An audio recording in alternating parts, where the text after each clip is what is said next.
senhores professores.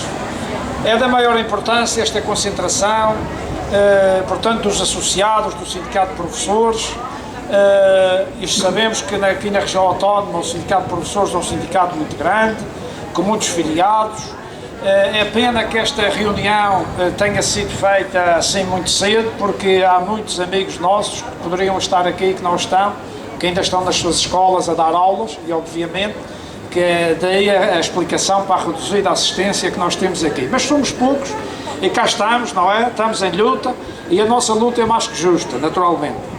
Ainda há pouco falaram dois companheiros meus da Assembleia Legislativa da Madeira, todos nós conhecemos quem são, o senhor professor Carlos Morgado, o senhor Dr. Massimiano Martins, o ilustre economista. Eles são pessoas boas, pessoas sinceras, só que os partidos que eles pertencem é que não prestam, infelizmente, porque são os responsáveis por esta política nefasta que está a prejudicar os docentes e os nossos professores. O que é que se verifica aqui na região autónoma e no nosso país? É um ato de pirataria moderna, diretamente aos bolsos dos docentes, dos professores. Portanto, por culpa da má governação que tem sido feita por estes partidos do arco do poder, o partido do Sr. Carlos Morgado, o seu professor, ele é boa pessoa, tem que ser reeducado, tem que mudar de partido. Também o Sr. Dr. Massimiano, e o PSD, que aqui nem sequer apareceu. Portanto, o que é que fazem estes senhores do arco da governação? É governar em favor dos banqueiros e dos grandes senhores do dinheiro e dos grandes negócios. E por qual é a razão que os senhores professores e senhoras professoras vão perder o subsídio de Natal e o subsídio de férias, não é verdade? Porque alguém lhes folhou o bolso roubar o dinheiro.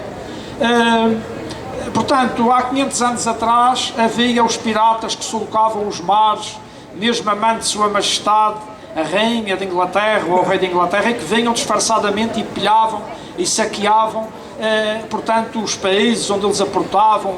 Aqui na Madeira houve muitas vezes os corsários que vieram à nossa ilha, por isso existem os fortes que foram construídos no tempo dos Filipos, e que era para defender a Madeira dos ataques dos piratas. Os piratas eram muitas vezes os ingleses que vinham, protegidos pela rainha, encapotadamente vinham às ilhas e aos povos que não tinham uma guarnição militar que os protegesse, e saqueavam as populações, saqueavam o ouro e a prata. Ora, os piratas modernos são nem mais nem menos que os próprios governos burgueses aliados aos banqueiros, porque eles fazem toda a sorte de negócios ruinosos para a economia nacional, e depois a única solução que encontram é atos de pirataria, é fazer um decreto de lei, aprovar isso na Assembleia da República, vamos cortar dinheiro aos professores e à classe média, vamos ficar com o quem ganhar mais de 1000 euros perde o subsídio de Natal, perde o subsídio de férias. Vai-se, portanto, piratear uma conquista alcançada. Levou muitos anos de luta, na verdade, para se conseguir essas conquistas. Aí, numa penada só, vêm os piratas modernos e sacam aquele dinheiro, roubam aquele dinheiro. E isto para quê? Nós sabemos, todos nós já ouvimos falar nas parcerias público-privadas, as PPPs. Ora, cá está. Negócios ruinosos que se foram fazendo com os grandes consórcios. Por exemplo, isso daria só um exemplo. Existe a Fertagos, ali, que é aquela linha férrea que vem de Lisboa a Setúbal, passando pelo Fogoteiro. Aquilo foi construído por um consórcio, liderado pelo Banco Espírito Santo, pelo Grupo Espírito Santo. E então o Estado comprometeu-se a fazer um negócio com eles, com o consórcio, que era, eles construíam a linha férrea, exploravam durante 30 anos, e se não houvesse um número de passageiros suficiente nos comboios, o Estado que fazia o contrato pagava o excesso, isto é, o Estado de nós.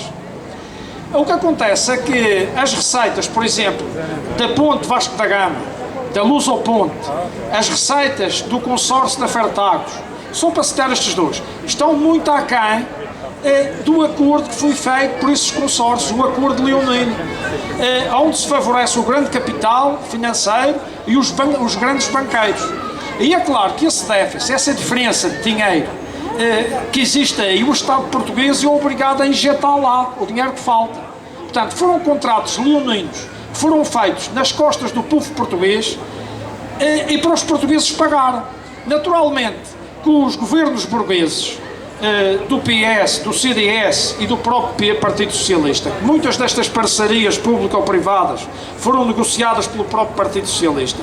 Eles o que é que fazem? Não vão buscar esse dinheiro às pessoas insolventes, às pessoas que vivem nos bairros sociais, que vivem, portanto, na subsídio ou dependência do rendimento mínimo. Não vão buscar a esses. Vão buscar os intelectuais, que já ganham bem, isto é, ganham mais do que as pessoas que têm o salário mínimo. Vão buscar aos pequenos comerciantes, aos pequenos industriais, aos taxistas, a quem tem oficinas, a quem tem meios de vida. Não? Vão lá roubar pura e simplesmente esse dinheiro. E atualmente nós temos em Portugal, não é um Estado de Direito. O que nós temos é uma criminalidade organizada, protegida pela justiça, protegida pelos tribunais. Porque os tribunais que nós temos, quer sejam os senhores juízes dos tribunais, o Ministério Público, os magistrados, são tudo fascistas do antigo regime. Quando veio o 25 de Abril, o Exército, eu estive no 25 de Abril, participei na Revolução, quando veio o 25 de Abril, o Exército português mexeu em todas as estruturas da sociedade, económicas e sociais. Mexeu em todas, exceto uma, esqueceram-se. Foi mexer na justiça. Tinham que agarrar na maior parte daqueles juízes fascistas que estavam no Tribunal da Boa Hora e condenavam os democratas, condenavam aqueles que lutavam contra o fascismo e a guerra colonial. Tinham que pegar nesses juízes, saneá-los e afastá-los do cargo. Mas não foi isso que aconteceu. Foi uma desatenção dos democratas e dos revolucionários. Esses senhores juízes fascistas que julgavam os antifascistas, os democratas que lutavam pela liberdade que nós temos hoje, quando eram levados a tribunal, iam-se defender e vinha um agente da PIDE, dava-lhe umas bufetadas à frente do juiz e o juiz não dizia nada. E esses senhores juízes nunca foram penalizados. Continuaram na magistratura, jubilaram-se com grandes mordomias. E o que é que eles fizeram depois? Criaram o SES, Centro de Estudos Judiciários, para formar os novos juízes. E quem são esses novos juízes? São os fascistas encapotados. Continuam hoje a proteger o crime organizado, a proteger os ladrões. Já viram os ladrões de colarinho branco se algum foi preso? Por exemplo, o Isaltino Moraes nunca vai preso. Já foi condenado sucessivamente e já foi uma vez detido e foi solto logo. Porquê? Porque ele pertence à maçonaria. E a maçonaria está pervertida pelos grandes senhores do dinheiro. Embora no tempo do iluminismo a maçonaria fosse uma organização boa, que fez avançar a humanidade, atualmente está subvertida. Porque está refém dos grandes senhores do dinheiro e dos grandes capitalistas. E o que é que nós verificamos? É que são as classes laboriosas da população e a classe média, neste caso os professores, que têm que ser chamados a pagar a factura do que os outros roubaram. Por exemplo, nós temos um caso que é subejamente conhecido, que é o BPN. O BPN era um banco criado por uma holding chamada a Sociedade Lusa de Negócios. A Sociedade Lusa de Negócios tinha os maiores quadros amigos do Cavaco, entre eles o Oliveira e Costa e o Dias de Loureiro, que desempenharam importantes cargos administrativos no Estado durante a altura em que o professor Cavaco Silva foi primeiro-ministro. Esses senhores são os grandes responsáveis pelo dinheiro que agora vão roubar a vossas excelências. Porque a Sociedade Lusa de Negócios era uma holding, era uma barriga de empresas, e comprava património. Onde é que eles iam buscar o dinheiro? Ao Banco Nacional, ao Banco Português de Negócios. O Banco Português de Negócios era uma dona branca em Ponte Grande. Pagava juros acima da média para atrair os depósitos. E depois, quando chegar à altura que aquilo rebenta, quando já não há dinheiro para pagar os juros mais altos que a concorrência, aquilo rebenta e eles roubam o dinheiro todo. Entretanto, foram comprando património através da Sociedade Lusa de Negócios, o José Roquete, o Dias de Loureiro, que agora fugiu para Cabo Verde, o Oliveira e Costa, esteve preso, mas agora já está solto. E esses ladrões engravatados de colarinho branco criaram dívidas colossais, e por isso o engenheiro Sócrates, que é do partido do nosso ilustre economista Maximiano Martins, ele não tem culpa, mas infelizmente anda lá metido, tem que vir para o meu partido para se redimir do mal que o partido dele fez aos portugueses. O que é certo é que o engenheiro José Sócrates viu-se obrigado pelos lobbies da finança a injetar 9 mil milhões de euros no Banco Português de Negócios. Para quê? Para que não se desse o colapso da banca. Porque a banca assenta numa coisa que é a confiança. E, portanto, os portugueses, os depositantes, não podiam perder a confiança no sistema bancário. Porque se os depositantes do BPN que foram traídos pela sua própria ganância, perdessem o seu dinheiro, a banca portuguesa ficava desacreditada e era o descalabro, toda a gente queria levantar o dinheiro. E então o engenheiro José Sócrates foi buscar aqueles milhões, pediu emprestados e injetou lá no banco para sanear o banco. E agora está a cobrar dos nossos amigos e de todos aqueles que trabalham, na verdade. Portanto, é preciso estarmos atentos de onde é que vem o mal, porque os partidos do arco do poder têm discursos muito bonitinhos, muito redondinhos.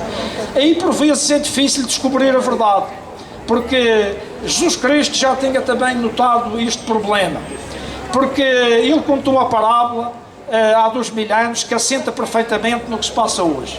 Ele contou que havia um senhor muito rico, tinha uma seara, e entretanto esse senhor também tinha inimigos, e os inimigos semearam o joio, que era uma espécie de trigo, mas não era bem trigo, era o joio. E a planta, quando crescia, era semelhante ao trigo. E então os empregados, os servos do senhor, notaram isso, vieram ter com o senhor e disseram: nós reparamos que o teu adversário semeou o joio no meio da seara, e será melhor nós irmos arrancá-lo. E então o senhor da seara disse: não, há o perigo de ao arrancar o joio e arrancar também o trigo. É melhor deixá-los crescer para ver a diferença, e próximo da ceifa nós então fazemos a separação do joio e do trigo. Portanto, também os partidos burgueses, os partidos do arco do poder, têm um discurso muito redondinho, muito bem feito, muito complacente para com a situação dos professores, choram lágrimas de crocodilo, como ainda há pouco aqui o seu professor, que aquela mensagem do CDS fez, tem muita pena e tal, mas eles é que são os responsáveis por esta política de roubo e de assalto aos vossos bolsos, na verdade. Isto aqui é claro como água. E então, Cristo diz no Evangelho: a árvore conhece-se pelos seus frutos, não é pela folhagem, porque as árvores muitas vezes são frondosas e muito verdes e não dão frutos. Há aquelas figueiras que dão muitas folhas e não dão figos, na verdade. É só pelos frutos. E os frutos que estes governos da direita, que estes governos burgueses do arco da governação, que nos têm governado desde o 25 de Abril até hoje, conduziram-nos a este estado de coisas. Os frutos deles são bem amargos, estão a mexer seriamente no nosso bolso. De maneira que nós temos que tomar uma atitude, é deixar de votar nestes partidos, na verdade. Escolher outros partidos que não sejam do arco da governação, porque estes partidos já estão há 30 anos que é a mesma política. Eles dizem que defendem a classe média, que defendem os trabalhadores, que defendem as pequenas empresas, mas não é verdade. Eles estão reféns dos grandes senhores do dinheiro, dos lobbies da alta finança. E quando a finança está em crise, quando os roubos são mais comuns, protegidos pela justiça, porque a justiça está toda corrompida, eles viram-se para a classe média, para aqueles que menos podem, vão lá ao bolso deles e roubam, assaltam, tiram o dinheiro. E é o que se passa hoje aqui em Portugal e também na nossa região autónoma. E é preciso que nós estejamos atentos, que não nos deixemos enganar e que não nos sejamos levados a comprar gato por lebre. Isso é muito importante. Muito obrigado a todos.